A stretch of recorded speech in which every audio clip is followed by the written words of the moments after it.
3000 policiers et surtout gendarmes sont là pour veiller à la tranquillité autour des bassines de Sainte-Soline. La préfecture de la Vienne interdit par ailleurs, en plus, ce soir, toute manifestation.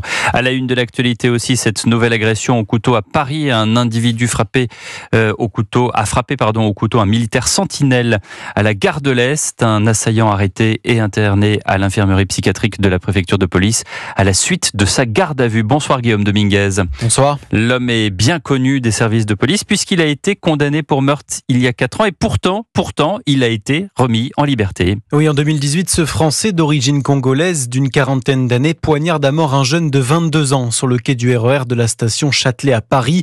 Il est arrêté et condamné en 2020 pour meurtre, mais l'homme souffre d'une maladie schizophrénique évolutive. Il sera donc jugé irresponsable de ses actes et interné en psychiatrie. C'est à partir de là que l'on perd sa trace, sauf que dans le droit français, la règle est très claire, selon Fabien Boguet, responsable de la section investigation du syndicat de police Alliance.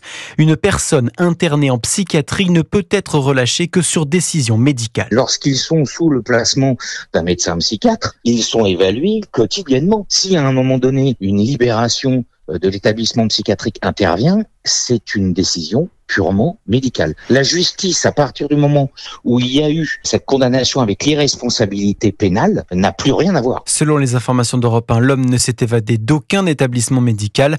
Une information judiciaire doit être ouverte pour tenter de retracer son parcours. L'enquête a été confiée à la police judiciaire de Paris. Merci Guillaume Dominguez.